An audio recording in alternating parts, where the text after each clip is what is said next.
बोलता हूं कि जब हम लोग कामयाब होते हैं, हम लोग बोलते हैं कि करोड़ों रुपए कमाए, ये गाड़ी वो गाड़ी, लोग बोलते हैं सर अच्छी थी।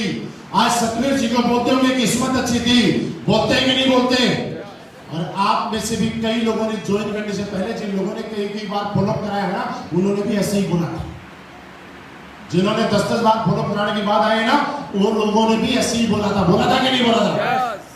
लेकिन मैं आपसे पूछता हूं, क्या किस्मत से करोड़पति बन गए ये? हैं? क्या लगता है आपको किस्मत से कामयाबी आती है? ये गलत फहमी आज निकाल के जाता हूं आपको। ये सच है, किस्मत से ही कामयाबी आती है, बिना किस्मत वाले को कभी कामयाबी नहीं मिलती। बिना किस्मत वाले को बदकिस्मत को कभी कामयाबी नहीं मिलती। याद रखो मेरी बात का, थोड़ा सा मेरी वर्डिंग को गलत नहीं लेना, लेकिन मैं आपको बता रहा हूं किस्मत वाले को ही कामयाबी मिलती है। और किस्मत कौन लिखता है? हम नहीं लिखते, हमारा काम किस्मत लिखना नहीं है। कैसे समझाना होगा, समझिए इस बात। आप जब इस हॉल के लिए चले और आपने किसी और को भी बुलाया होगा, उसके घर में कोई न कोई काम आया होगा ना, उसकी किस्मत आज सही नहीं थी।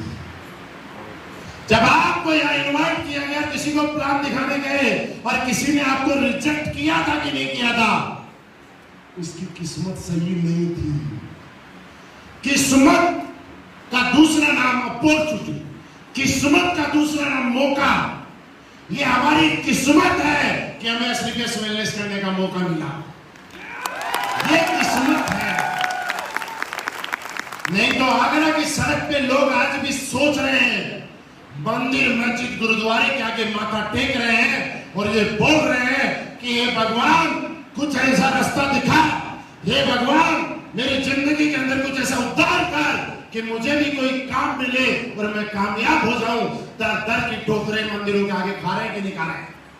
क्योंकि उनकी किस्मत अभी जागी नहीं है। किस्मत है इसीलिए इस हॉल में है। अगर बदकिस्मत होते दोस्त, ये बात सच है। पहला काम किस्मत ऊपर वाले को लिखनी थी, उसने लिख दी। किस्मत का काम होता है मौका देना, और कर्मों का काम होता है पूरी दुनिया को चौंका देना।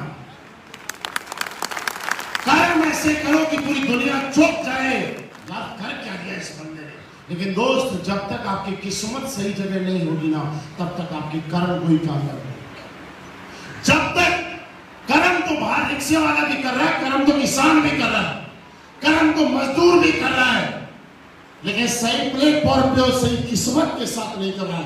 आज खुश हो जाइए, अपनी पीठ दबाइएगा कि हमने अब किस्मत मेहरबान हो चुकी है, अब तो सिर्फ कर्मों को करके दिखाना है।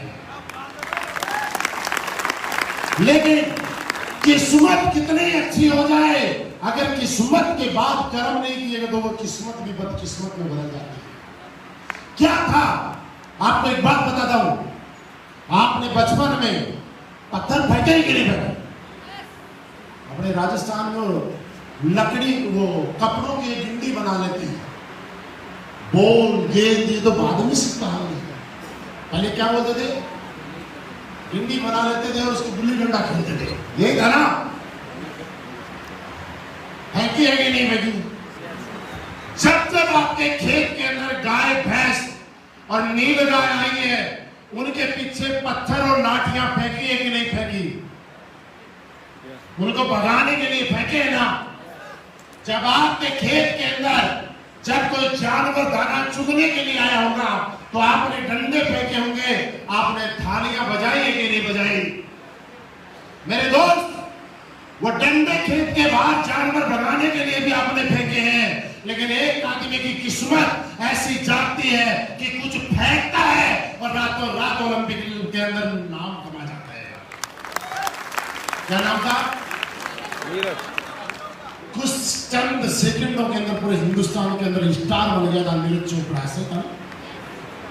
अरे बचपन से वो डंडे हम भी फेंक रहे हैं, बचपन से डंडे फेंक रहा है, लेकिन किस्मत थी कि वहां जाने का मौका दिया, और कर्म था कि बाउंड्री पार करवा दिया उसने। और जैसे ही किस्मत पे कर्म हुआ तो उसके बाद सेकंडों के अंदर हिंदुस्तान के सारे बड़े बड़े सेलिब्रिटीज को पछाड़ के रातों रात स्टार बना के नहीं बनाया। मेरे दोस्त, मौका हम लोगों को मिल चुका है, और ये मौका जब मुझे मिला था और मैंने ये सोचा था कि देखिए जिंदगी में किसी को लगता है कि 5 साल ज्यादा है, मैं कहता हूं 5 साल ज्यादा है, कुछ मत करो, कुछ मत करो। आपकी जिंदगी का यहां बैठे बैठे आज का दिन कम हो गया, 5 साल में से एक दिन निकल गया, कुछ मत करो।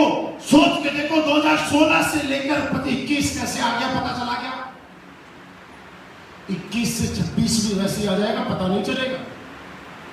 और करना है तो आज ठान लीजिएगा, और एक चीज सोच के ठानिएगा इस बिजनेस को। मैं नहीं कहता निवेश मैनेज करें, मत करना, लेकिन एक सवाल आज अपने आप से घर जाने के बाद आप कर, एक सवाल, एक सवाल।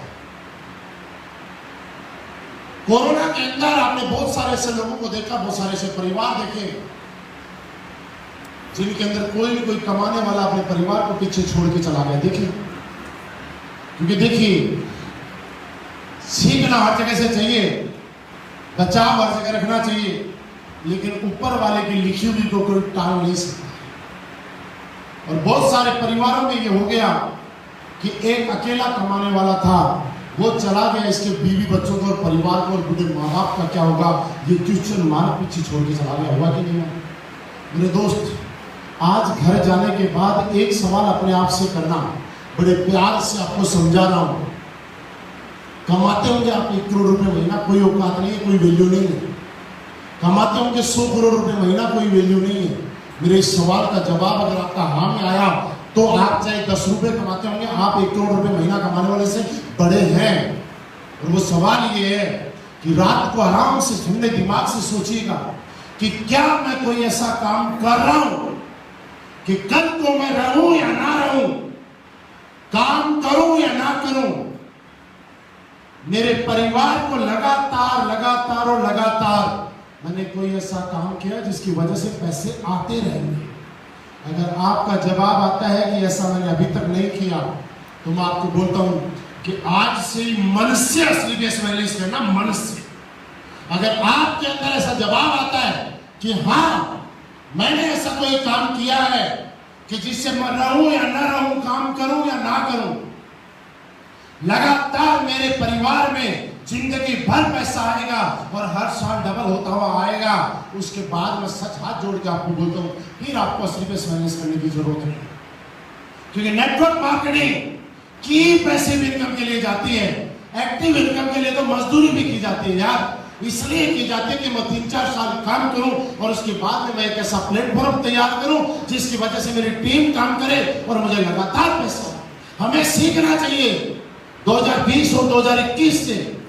आपके शहर के, आपके जानने वाले बहुत सारे लोग दिल्ली, मुंबई, कलकत्ता में 20-20 साल से रहते थे दोस्त, और जब वो 20-20 साल से रहते थे, जैसे ही लॉकडाउन लगा, मात्र 1 महीने के बाद बस पकड़ के, ट्रक पकड़ के, पैदल 500 किलोमीटर की दूरी तय करके लोग अपने गांव में आ गए। जो 20-20 साल से गांव में बोलते थे कि मैं तो मुंबई में मैनेजर हूं, आए थे कि नहीं आए थे? जो बोलते थे बेंगलोर में बहुत बड़ा कारवा है हमारा, 1 महीने के लॉकडाउन ने उसकी औकात दिखा दी। और अगले महीने जब इनकम नहीं आई तो बोलते हमारे बच्चों की फीस नहीं है और खाने के लिए आटा नहीं है। मेरे दोस्त सोच के देखिएगा, 20 साल जिंदगी के किया क्या यार? 20 साल क्या किया? 2 महीने लॉकडाउन लगने के बाद अगर हमारे पास पैसा नहीं है, 20 साल क्यों काम किया यार? हम में और जानवर में फर्क क्या रहा? मेरी बात का बुरा मत मानना, लेकिन सोचिए, डेली पेट भरना, डेली मेहनत तो जानवर भी करता है, क्या फर्क रहा हमें? लेकिन गलती हमारी नहीं है, क्योंकि पहली बात हमारे पास कोई प्लेटफॉर्म नहीं था, और दूसरा कोई आदमी विजन देने वाला नहीं था। जिंदगी में आदमी कामयाब तब होता है जब उसके पास कोई प्लेटफॉर्म होता है और उसके बाद कोई उसको विजन देने वाला होता है, उसको एक समझाने वाला होता है कि आज जैसे सतवीर जी ने आपके सामने एक विजन दिया कि सरकारी नौकरी छोड़ के भी ऑडी जैसी गाड़ी चलाई जा सकती है और लाखों रुपए महीना कमाए जा सकते हैं। शुक्ला जी ने एक विजन दिया कि आप नौकरी की तरफ नहीं जाके आप नेटवर्क मार्केटिंग करके भी जैगवार जैसी कार के मालिक बन सकते हो। शिव कुमार सर ने आपको एक एग्जाम्पल दिया कि सरकारी नौकरी को छोड़ के भी लाखों नहीं करोड़ों रुपए कमा सकते हो। मदन लाल जी ने आपको एक विजन दिया आज कि जिस उम्र में लोग रिटायरमेंट हो जाते हैं और पेंशन पे गुजारा करते हैं और बोलते हैं अब तो बच्चे ही करेंगे कुछ, उस उम्र में उन्होंने ये करके दिखा दिया जो 25 साल का बच्चा करने की हिम्मत नहीं करता।